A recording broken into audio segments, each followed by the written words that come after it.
Good morning, everyone. Welcome, welcome, welcome. So lovely to see you all coming in again. Um, Shay, if you're happy, I'm going to make you host again so you can help me out with the tech. That's super helpful. It just means my brain is a little bit less distracted. Wonderful. And as you're coming in, same as yesterday, I'd absolutely love to just see in the chat, just hear from you. What did you take away from yesterday? What's been ruminating overnight? What are you yeah, what has been the impact of the Kali teachings for you so far? And sometimes this can be surprising, we think it's one thing that we need and we come in with a particular intention, and then what we actually receive is something a little bit different. So I'd love to hear from you how it's all landing. And it doesn't all have to be sort of positive. There's space for the light and the shadow. So if there's some stuff coming up for you that's more challenging or a little bit harder to work through, I'm more than happy to hear about that too. I certainly don't want it to feel like you only have to, say positive things. Yeah, let's hear how everyone's doing.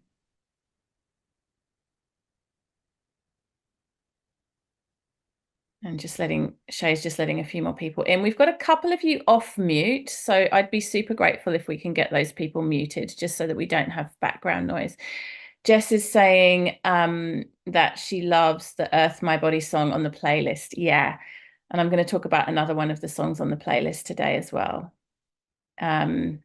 Rachel, I find it much easier to embody Kali energy when advocating for my children than myself. Yes. And actually, that's not necessarily a bad thing. I find also sometimes if it's self-advocacy, it can feel more challenging or even more confrontational. Whereas if I remember that the reason that I'm advocating for something is not only going to benefit me, but it's going to benefit, my family, my community, my kids, whatever it might be, the environment, for example. Like, sometimes our Kali moments are around asking that something can be done differently because we can see that it's having a dreadful impact on the environment. And you can have a really strong moment around that. Like, I go to a lot of kids' birthday parties because I have so many children, and I'm just appalled regularly at the waste that happens, the Kmart shopping that happens before, and then what goes into landfill a couple of hours later.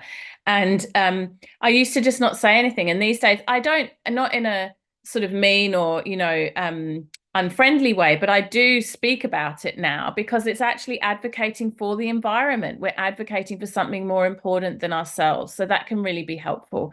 I think that's a really important point to remember. It's not necessarily always a bad thing that Kali energy comes through, especially if we're advocating for the environment or the animals or children who don't have a voice for themselves. Kat's loving the Tejas teaching. Yeah, I really love that too. Monica, I got more clarity. The Kali energy of enough. Yes, this is such a big one. I think often in personal development, spiritual growth, we get really caught up in this idea of manifestation, which is beautiful and has been a big practice in my life.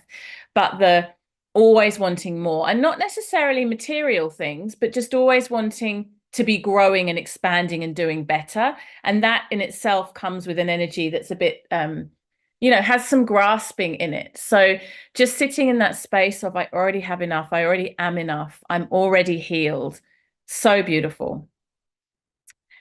Sarah, observing where I'm being clear and intentional and where I'm not. Yes, yes. And I would add to that too, where we think we have a boundary, but it's not really a boundary versus when there actually is a boundary, and the difference about what that can feel like energetically.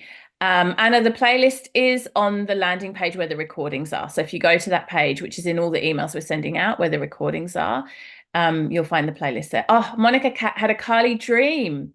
The power was hers to claim or give away. I love that so much. And actually, that's the perfect segue into what we're going to talk about today, which is the realm of the magical, the realm of the more esoteric. So we'll come back to that, and dreams are very much a part of that.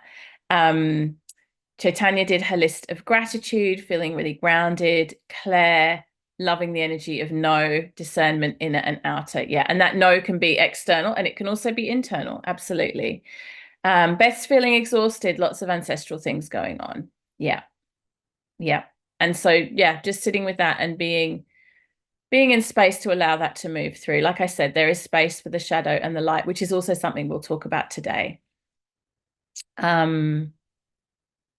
And Christine, struck by the piece that the thing you've been called to do in this life won't always feel flowy and easy. In fact, so often the things that we're really meant to do, the things that we're really, really put here for are hard. They're hard. It's not, yeah, that's certainly not what spiritual life is all about. And when you look back through history and you look at great people who've done incredible things, like people that you really admire, the heroes and heroines of history, it's the hero's journey, right? There's almost always a story of challenge or hardship or overcoming difficulty. Very rare that it is just an easeful path. Even think about the Buddha, right? The Siddhartha, the Buddha, was born into riches and wealth and abundance. And in order for him to have his enlightenment experience, in order for him to really see the truth, he had to leave the palace and leave his wealth and experience poverty and hardship. So, I'm not saying that necessarily has to be the path for everyone, but I think there's a teaching there that it's through our challenges that we really learn the most spiritually. Okay, so thank you for those reflections. It's really, really beautiful to get that feedback from you and to feel like we're all, in this work together and it's landing for you. That's really so lovely. Let's take a moment to just come into stillness and bring ourselves into presence. So just rubbing the palms of your hands together and bringing them into the center of your heart. Gently close down your eyes.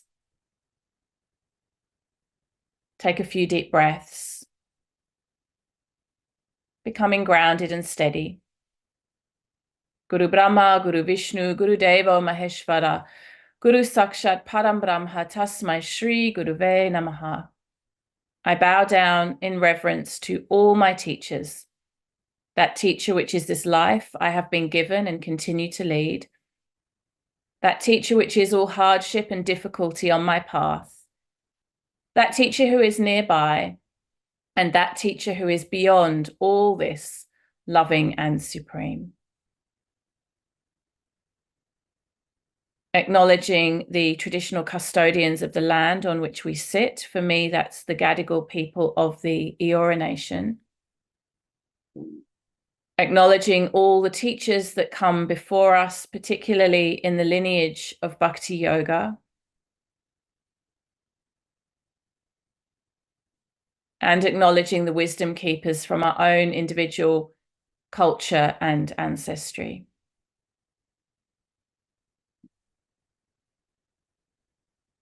May they be with us. May we be held by them. May we do this work together in integrity with great clarity and a remembering of who we are, where we've come from, and what it is that we wish to step forward into. Namaste.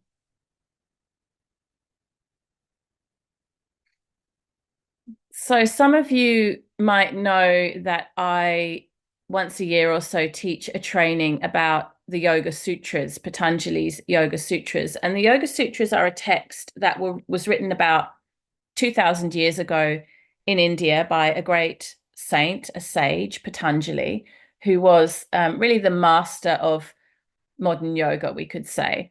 And in the Yoga Sutras, he wrote this text that codifies or very clearly maps out the teachings of yoga. And it's incredibly important for us as yogis because it really gives us the foundation on which we base our practice and our ethics and our aspirations and our way of being in the world. Now, when the Yoga Sutras is taught in a Western context, and I've attended, dozens of Yoga Sutra trainings over the years and read many different translations. the chapter that is often given the least amount of airtime or deliberation is chapter 3. And chapter 3 is the chapter in the Yoga Sutras, which is about the yogic siddhis, Siddhi, siddhi. And the yoga siddhis are the magical powers that arise through the practice of yoga.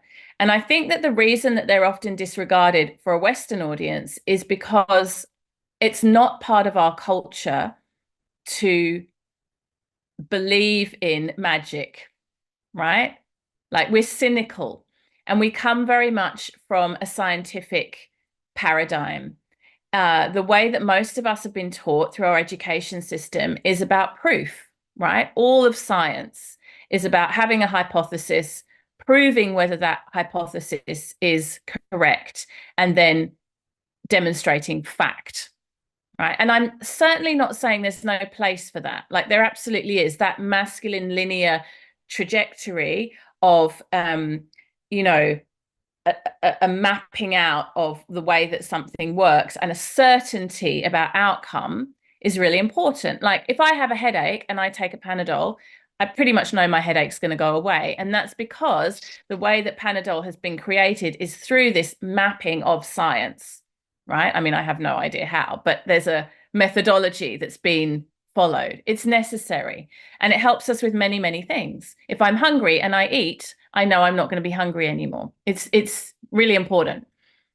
However, there is also another part of being human that isn't always following this logical pathway. And this is the realm of magic, the realm of siddhi. And I think one of the reasons that things like Lord of the Rings or Game of Thrones or any sort of science fiction is really interesting to us as modern Western people is because we're actually really hungry to remember that the realms of magic and alternative realities and things beyond our comprehension exist. And even science, and this I find extra fascinating, where science and the esoteric really merge, even quantum physics and science, when we really go there, if we start to look at things like the universe and how time works, which I spoke about the other day, and things like black holes and, oh, I don't even know, but the crazy world that is quantum physics, immediately it's completely obvious that we know absolutely nothing, and that magic and reality magic exists and reality as we see it is completely limited by our sense perception, right? I mean, a very, very simple example of that is the way in which I perceive certain objects is completely different to the way in which my dog perceives certain objects. Like, for example, for me, a pen is a tool that I can use to write with that helps me to, codify or make sense of something that I'm trying to remember. A pen to my dog has no use for any of those things. It's just something to chew up, right? So reality is only based on our own perception. It's not fixed. And yet we behave as if it were. And we get very stuck in this linear, rigid thinking. So again, I'm going to repeat myself because I really want to make the point. I'm not saying it's all magic and it's all kind of nebulous and abstract, and that there's no place for the logical, the linear, the scientific. But I am saying there's a place for both. And to go back to Patanjali's Yoga Sutra, in chapter 2, he defines with lots of clear lists all the ethical considerations of yoga, the practices that will get us accomplished as yogis. He talks about things like non-violence and telling the truth and not stealing and living in integrity with our sexual energy and all these different things. And it's very clear. And we love it because it gives us some rules to follow, makes us feel really safe, and also allows us to outsource our development, our pathway, to someone else. It's like, okay, great, you tell me what to do and I'll do it, and then you guarantee me a result at the end. If I meditate every day and I practice non-violence and I live like this, then I'm going to be a yogi. It feels it feels very relaxing for our nervous systems because it's like there's a clear pathway. But unfortunately, this is where the dark goddess comes in. This is where Kali comes in, right? Life isn't like that. And we know that the more that we try to control and the more that we try to live in this very linear way, often the more disappointed we will be. And so the invitation of Kali and the siddhi of Kali is to open and expand your awareness to the idea that change is always happening. You don't always get the outcome that you're hoping for. And the flip side of that is that magic can happen at any moment. Right. And to really become available for that. So it's sort of an extension of this gratitude piece. The beginning of it is gratitude. The next step is I am available for something truly miraculous to happen. Now, as women, we spend a lot of time worrying. It's actually genetically part of, it's biological. It's part of what we do because we're protectors. And nurturers, and that's part of our biology. My teacher Guru who I mentioned yesterday, used to say that worrying is a form of praying for that which you don't want to happen. So when you're worrying, you're literally just spending time visualizing and imagining all the things you don't want to happen, right? So a very simple example could be I've got two teenage boys, and my eldest, particularly 17, goes out now in the evenings and does things when I'm in bed. He could be out at a party or out with friends. He's got his driver's license now. And I go to sleep at 9:30, 10 o'clock. So the night's just beginning for him on occasion. So I can lie in bed worrying about him. And sometimes I do, and hoping that he's safe and wondering about what might be happening, and thinking about things like the statistics around young boys driving cars at night, etc., etc. Or I can lie in bed, and this is also something I do, and I can literally, with my hand on my heart, take some deep breaths and visualize him as safe and see him in a bubble of golden protection, and ask source, ask a higher power, wherever he is right now, whatever he's doing, please give him your blessings. Please protect him. Please be with him. Help him make good choices. And as I do that, this is a siddhi. This is the magic, right? I'm literally sending out into the universe the manifestation of that energy. Right? And we can do this in every situation in our lives. It's particularly good to practice. Worry is one area in which this siddhi is powerful. Another area is when you're feeling frustrated or annoyed with someone, right? When someone is doing something that's irritating to you. And again, I often come back to the example of children and partner, because aren't they the ones that irritate us the most, right? And it's like, okay, instead of like, I'm so frustrated because, you're doing that, you haven't stacked the dishwasher, or you left your dirty socks on the floor, or whatever it might be, the thing that annoys you forgot about this important thing, or blah, blah, blah. Can you completely shift the way that what you're focusing on, and literally drop into gratitude as a practice for that person and all the things that you wish to elevate in them, and that you see as already good in them, and that you celebrate within them. And we spoke yesterday about how, creating a list of women that you admire, that have qualities that you'd like to generate more of within yourself, and that, no one is perfect. So within each woman, there's also going to be things that you don't, that you'd rather leave to the side. And it's likewise with the people that we're spending our lives with, our family, our parents.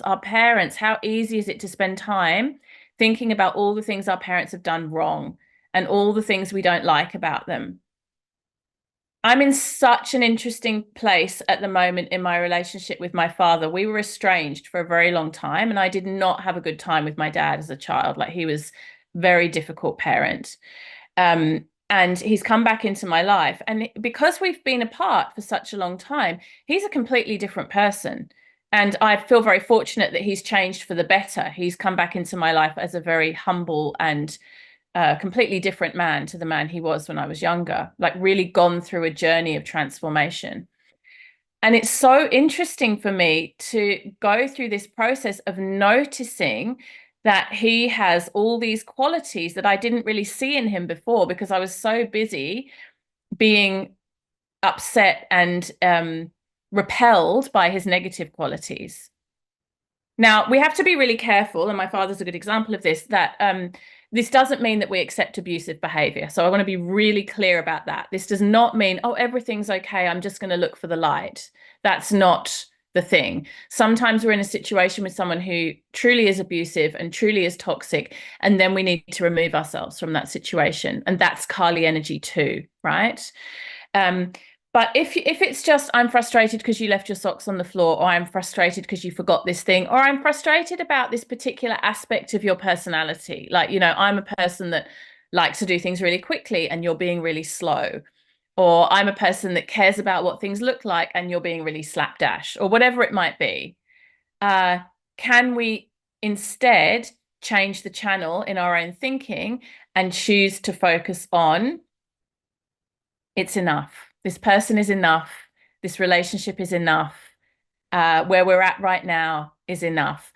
Particularly for those of you who are parents and who have a lot invested in how your children turn out, right? You have a strong agenda about who you want your children to be and how you want your children to be. This can be really helpful to see your children as already enough and to see their positive qualities. So Kali is one of the embodiments of Shakti. There are 10 embodiments of Shakti in the form of the goddesses, and Shakti is the female, the feminine prana or life force energy. So you might be familiar with the idea of prana, literally means life force. It exists in other traditions. For example, in traditional Chinese medicine, prana is qi. It's that which animates you, and it's specifically that which animates you as being alive. Like when you are alive in your body, there is prana present, and when you leave your body and you die, the prana leaves the body. And prana exists in our body in different amounts. So if you are really full of energy and full of life and full of vitality and wellness, then you are rich in prana, right? You've got a lot of prana. If you are sick or depleted or tired or suffering mentally, mental health challenges, your prana will be lower. And in the moment when someone passes away, well, it can happen in two ways. If a person dies very suddenly, like let's say a person dies in a road accident or a heart attack or something that's very quick, what happens is the prana can go from very high to very low very quickly. So it's like a very quick exit. The spirit soul leaves the body very fast, and the prana literally just tanks, right? So that can happen. That's less common, but it does happen. And there's whole explanations in the teachings of yoga about why and what that means to do with karma and it's a whole other conversation. But usually what happens is the prana becomes less over time.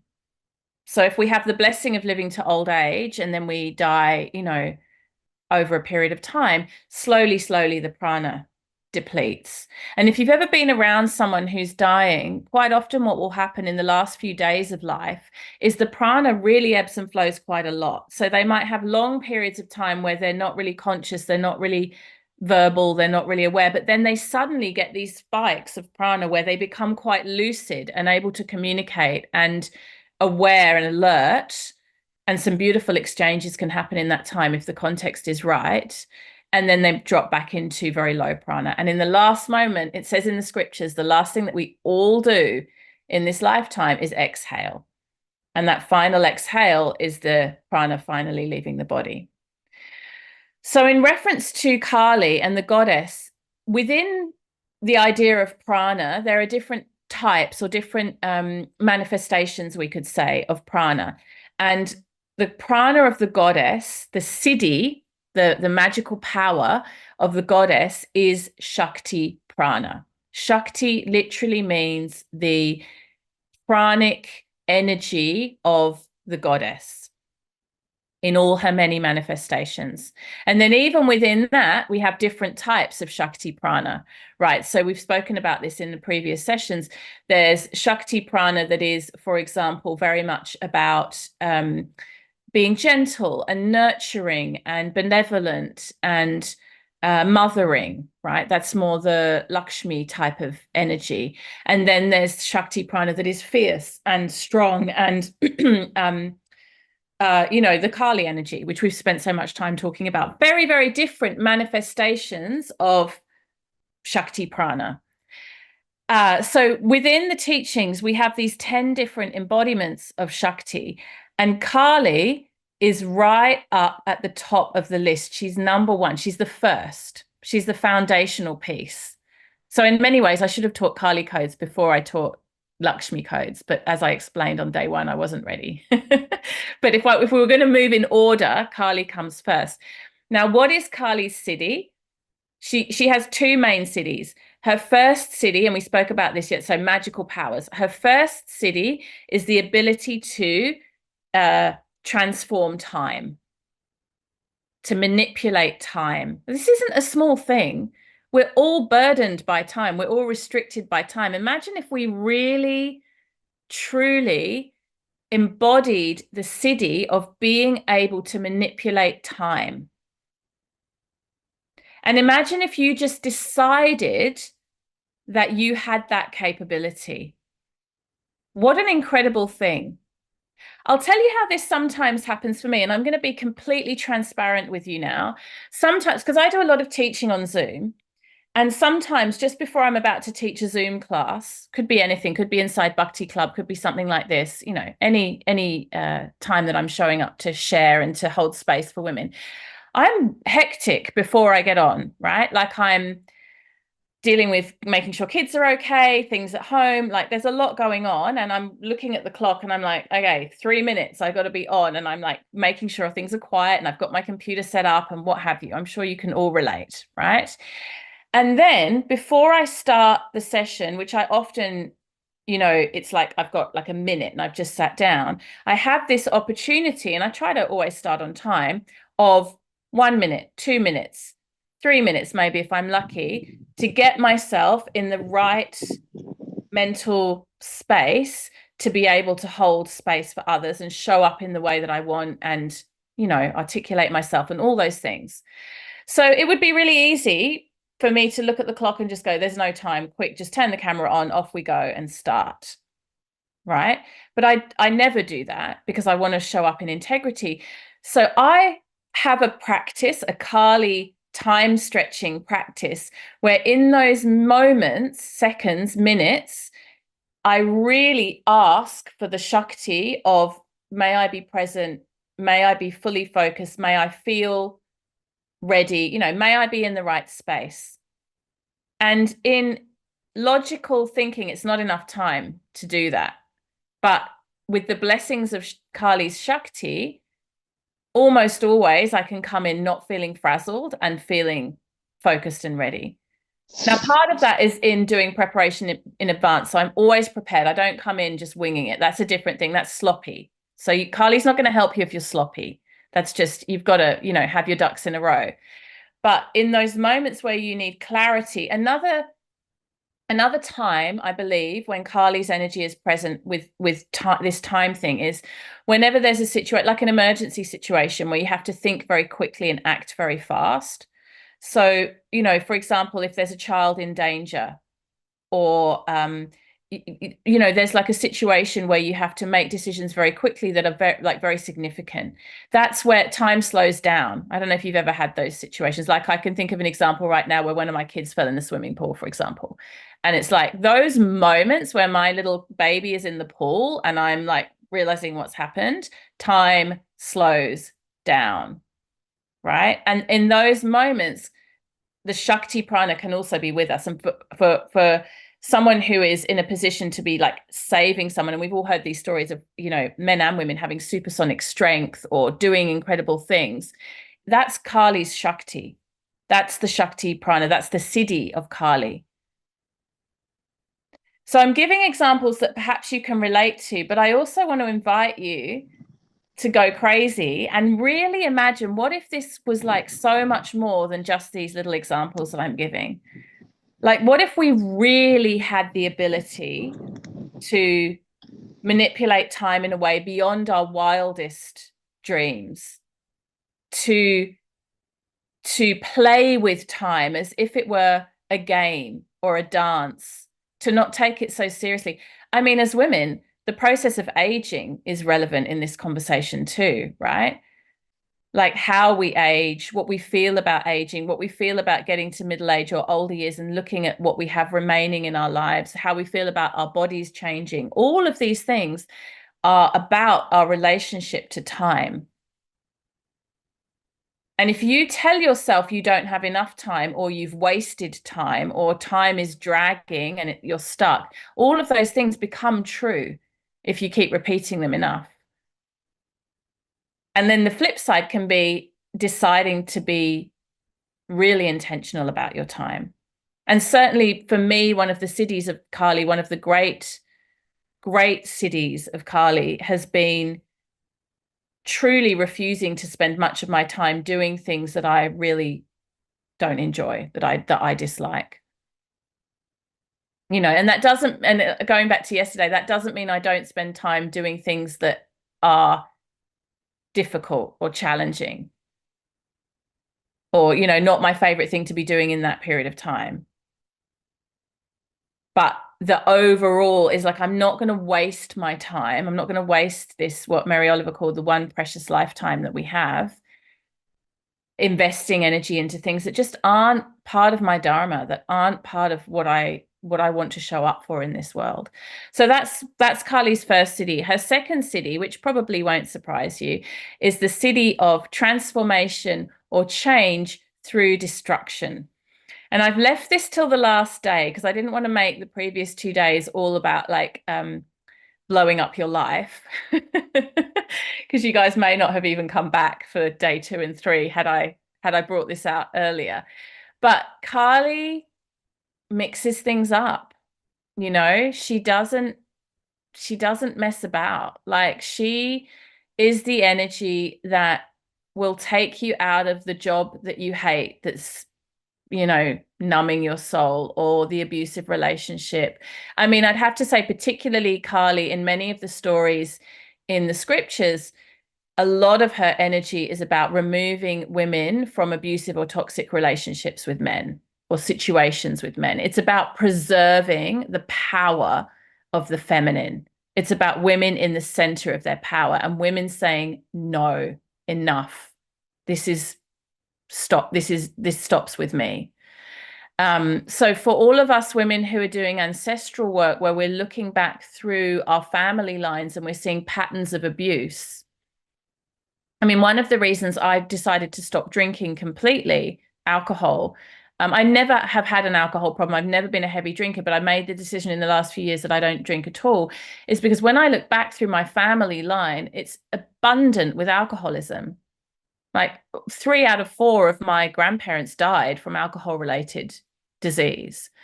So I made a decision. It's going to stop with me. This is going to be a pattern interrupt for the generations that have come before. That's a Kali siddhi. That's the energy of the goddess saying, enough. And there's a really beautiful teaching, and this is where the time piece and the growth through destruction, and destruction's perhaps an interesting word, because, you know, destruction sort of makes us think that everything's fallen apart. It's more, I think of it more as removal, right? It's like the boundaries piece, the clearing away. But it's sometimes hard because we love to sit in our comfort zone or just ignore the things that are difficult. And just sort of put them to the side and just, you know, keep going because it's more comfortable.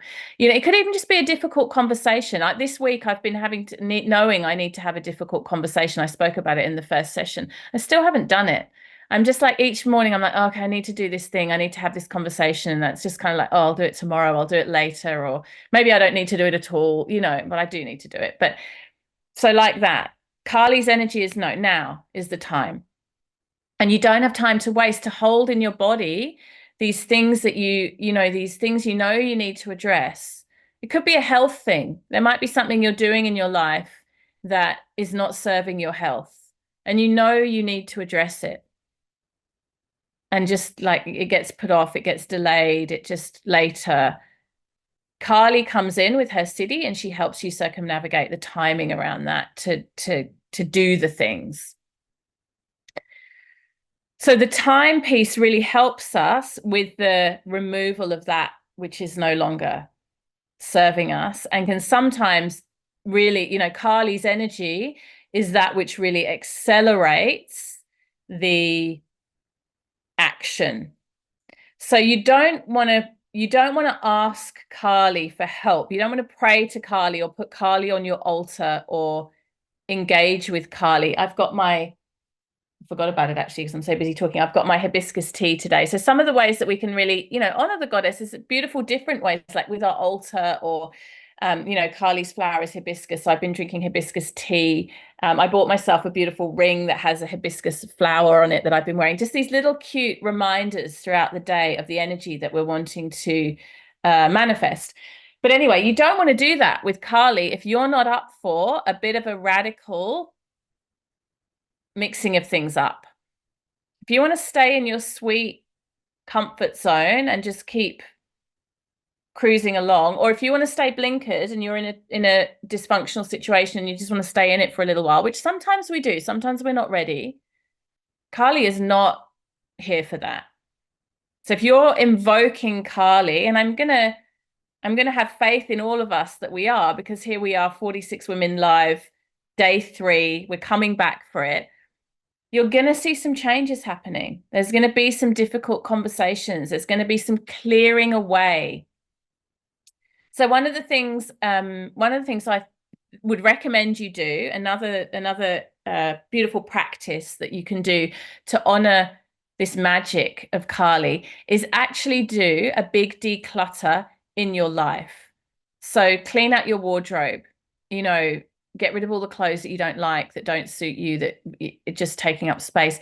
Clean your house, tidy up, give stuff away to charities, clean out your email box, clean out the photos on your phone, whatever it is, just declutter, clear, clean, make space. That's very much part of the Kali energy. Next month in Bhakti Club, inside my membership, we'll be doing a 3-day Ayurvedic cleanse. And that's a beautiful way, again, to cleanse, to clear, to make space for. And then all of those things can feel quite good. It's nice to open up your wardrobe and it all feels fresh and nice and clean. But then also comes the trickier work, which can be the addressing the difficult friendship or the challenging relationship or the toxic work situation, or the addiction. Kali will help you overcome addiction. That's definitely one of her siddhis, the power to shapeshift and to transform time, right? But it won't come without challenges.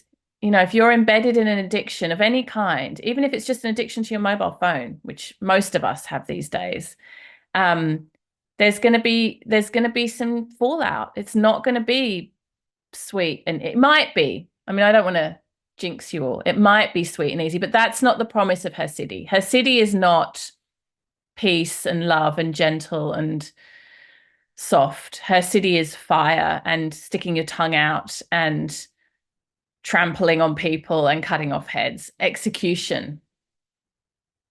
And so we invite that energy in. And in the siddhi part, in this magical part, there is an energy of really acknowledging that you're not always in the driving seat. So there's an energy of surrender. There's a beautiful Sanskrit word, swaha, S-W-A-H-A, swaha, which means to hand it over to God. So when we hand something over to Kali, if you truly hand something over to Kali, you're handing over, there's 2 different energies you're going to get. One is going to be your relationship to time with that thing will change, right? It'll either accelerate or it might slow down or it will shift very quickly. And there's probably going to be some culling, some shedding, some releasing, some letting go. But it's not that you have to be in the driving seat of all of that. You don't will your way through seeing or feeling time differently. You don't will your way through the destruction or the release or the letting go. You surrender to it. You make yourself available to it. You say, Carly, okay, I'm ready. I'm ready for this relationship to be different. I'm ready for this self-talk. That's another thing Carly could really help you with, the relationship to the way you talk about yourself. If there's a particular narrative that you've been repeating for a very long time that feels like a samskara, feels really stuck within you, maybe it's something about your appearance. For most women, there's at least one or two samskaras within us about our appearance, right? Or could be something else, something that you're hard on yourself. You can surrender that to Kali, and you might find it just shifts. It just disappears. It's no longer there. But you got to be ready to let it go, ready to ask. So the two cities that Kali brings us are the city of time being transformed, and the city of, we could say, creation through destruction, or letting go of anything that's not serving us. But a third element, which is not listed in the scriptures, but I think is just as important, is the surrender piece. It's the handing it over, asking for help, being available for the transformation, and not necessarily getting to choose exactly how it happens. And I wonder, this is my own interpretation, but I wonder if one of the reasons why that isn't explicitly referenced in scripture is because thousands of years ago, I mean, Kali, I was doing some history research. Kali goes back, there are records of Kali and images of Kali that are 5,000 years old. 5,000 years, like it's incomprehensible. If we go back, 2,000 years, 3,000 years, I think the relationship that human beings had with God, the goddess, Shakti, was very much more one of surrender. I feel like as a species, humans would have been a lot less autonomous. And these days, our culture is so oriented around us thinking that we're in control. Like we've created these kind of, I mean, it's actually a complete hologram. It's not true. We create all these different ways of feeling like we're in control. But the truth is, we're not at all. I mean, one of the teachings that comes up in yogic philosophy and Vedanta again and again and again is meditation on death. Today could be the day you leave your body. We don't live like that at all. But and then if you say, when I say that, it's often for a Western person that's registered as being very morbid, like very negative, but it's not at all. It's just true. We have no idea the time that we have left. And if you can really be at peace with that, that's the surrender piece. That's where you hand it over. It's actually the ultimate surrender is no longer fearing death, not being attached to this body and to this lifetime. So perhaps for us in our modern time, we need more this teaching around hand it over to the goddess, hand it over to God, hand it over to a higher power, hand it over to source, because we haven't been conditioned. We haven't been conditioned that way. We're told you can do whatever you want, you can do anything, you're amazing, you. This is all the messaging that we give ourselves and our children, and we feel like we're the bosses of ourselves and our world, and it's just not true.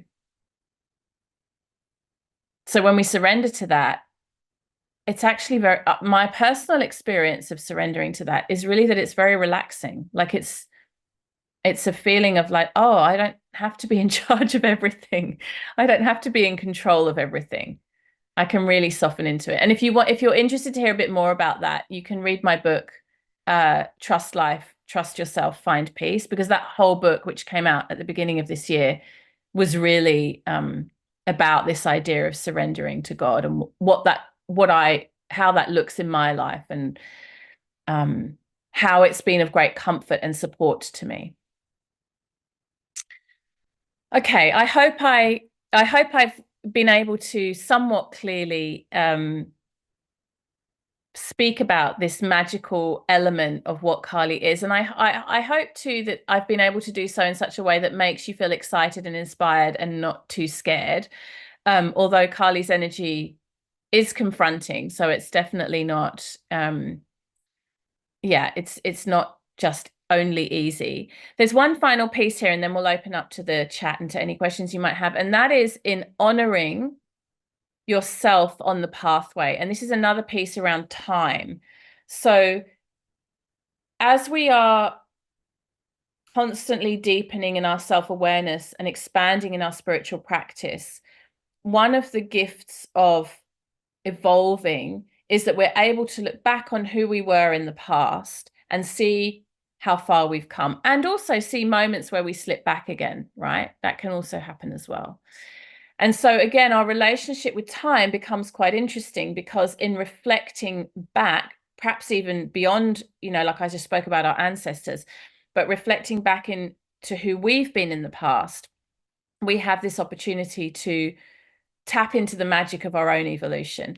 And the song in the playlist about, I've been 1,000 different women, which is based on a beautiful, beautiful poem, really exemplifies that. So if you haven't listened to the playlist yet, go and grab the playlist and listen to that song. And it really, I love that song, because what it does is, and the poem, it reminds us that every single person that we've been, every choice that we've made, every mistake, every celebration forms part of who we are now, and is all to be acknowledged and honored. So in other words, don't be too hard on yourself. It is this path of transformation isn't about beating ourselves up for the things that we wish we'd done differently, or being in regret or being in grief. It's about sweetly acknowledging all of the footsteps that took us to where we are today. And when we can do that for ourselves, we get much better at doing it for other people too. It helps us to be a lot less judgmental and a lot more forgiving. Very often, and I can say this because I know it to be true in myself, this has definitely been part of my path.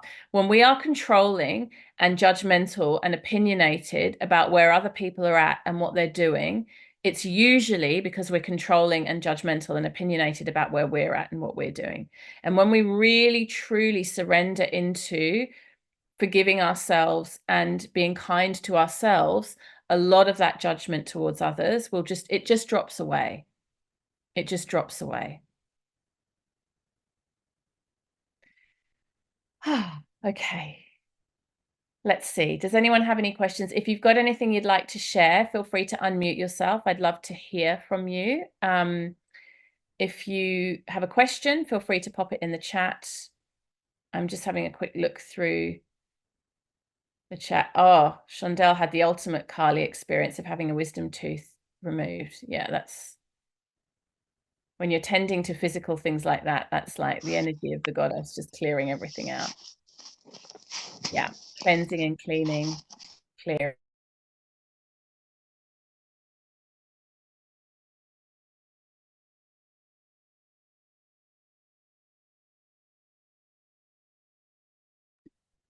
Katie, you're on mute. Yeah, I just got muted then. Anything anyone would like to ask, feel free. Pop it in the chat or unmute yourself. Chaitanya's just asking about the workbook, which is in the landing page. If you look back to your emails where the link is for these calls, there's another link that has the recordings, and the workbook is there along with the playlist.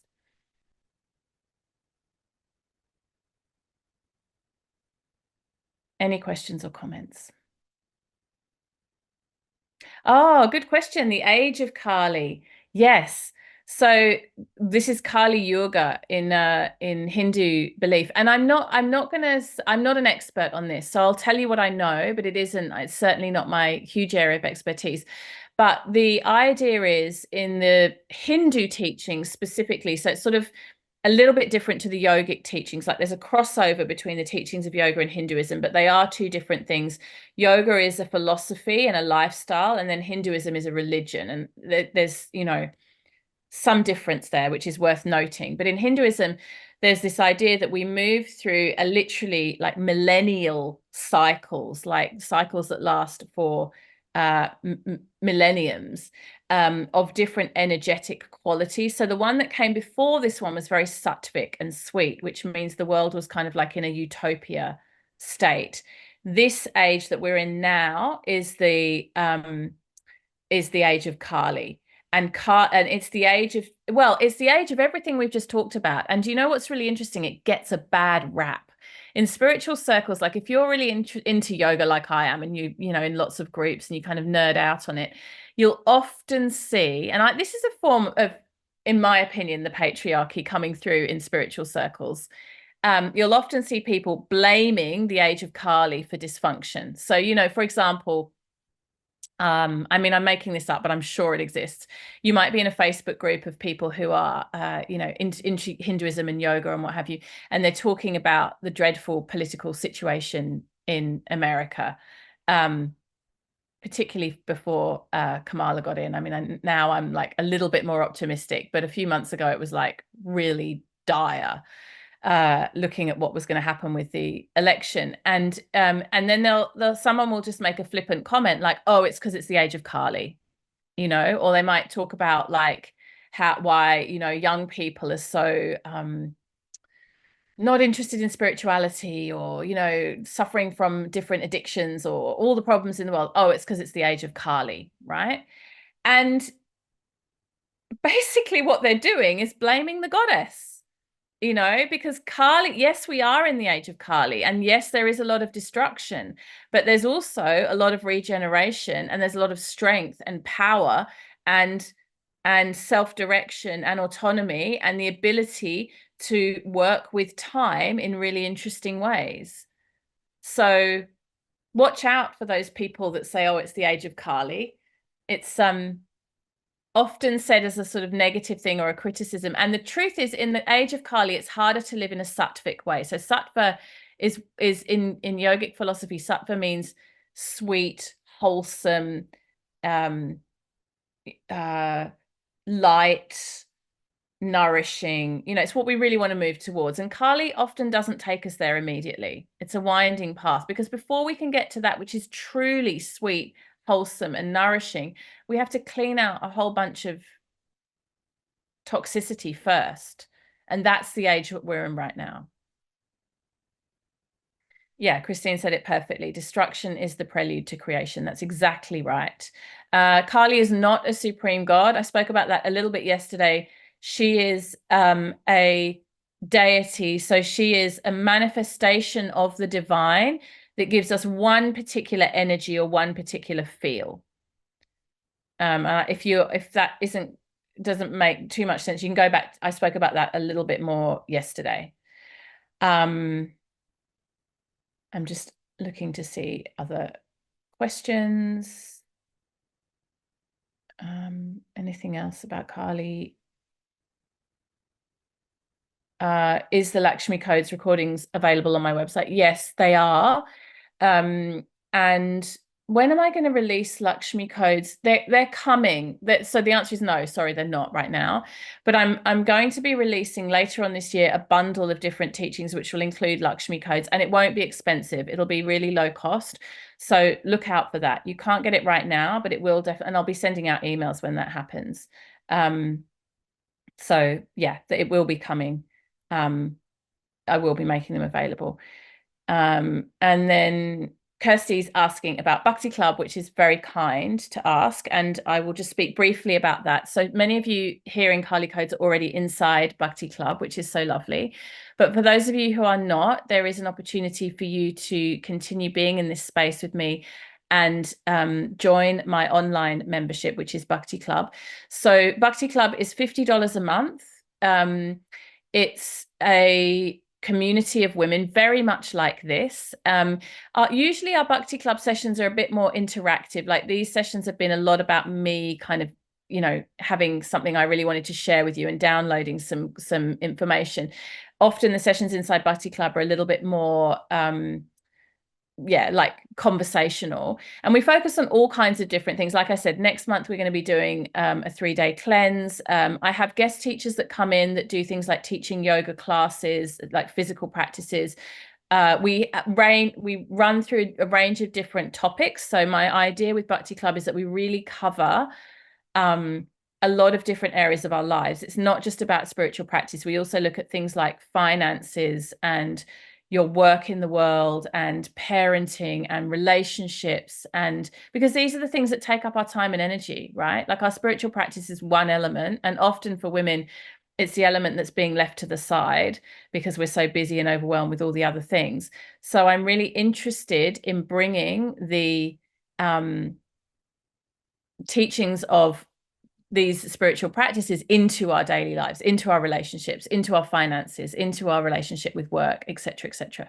So that all happens inside Bhakti Club. And if you join at the moment, I'm giving you an extra 4-part training, which is all about Ayurveda and particularly subtle anatomy. So you get a big bonus if you join in the next few days.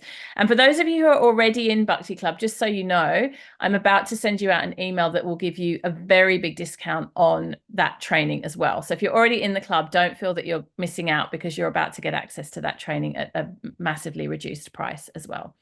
So, and that's another element of Bhakti Club. If you join Bhakti Club, you get discounts and, you can join me in lots of other things at reduced rates and that type of thing. Yeah, some people are saying some things in the chat, which are really lovely. So Christine's saying that it's the best. Thank you. And the Yoga Sutra teachings are not inside Bhakti Club. They are a separate set of teachings. And again, I will be making those available at some point to buy, to watch in your own time. And Shay's saying this month we've been focusing on yoni steaming inside Bhakti Club. And that's very much to do with the womb healing. And it is a practice that very much awakens our relationship to the energy portal of the womb. And also in one of the previous recordings, we spoke a bit about womb yoga, and there's a bunch of womb yoga sessions inside Bhakti Club as well. I will be sending you an email this afternoon about joining Bhakti Club. So don't worry if you're not sure what the links are and all that stuff. I will be emailing you about that, and there'll be opportunity for you to join in the next few days and get that bonus. Right at the end as well, I was just saying goodbye. So I was just thinking to myself, Carly's energy is with us. She's just saying enough talking now. Off you go. Get on with it. Time to go out and do the work. So I really had finished, but it was so weird. My internet just literally dropped out, and then when I went to my Wi-Fi thing, it was just gone. It just disappeared, and then it came back again. So anyway, thank you. It's been amazing. It's been wonderful. Keep in touch. May Kali's blessings rain down upon all of you. And I really hope these teachings stay with you and serve you and support you in your life. And if you want support, I'm always here. Feel free to reach out at any point. I'm very much available for all of you. Thank you. Thanks, ladies. Namaste.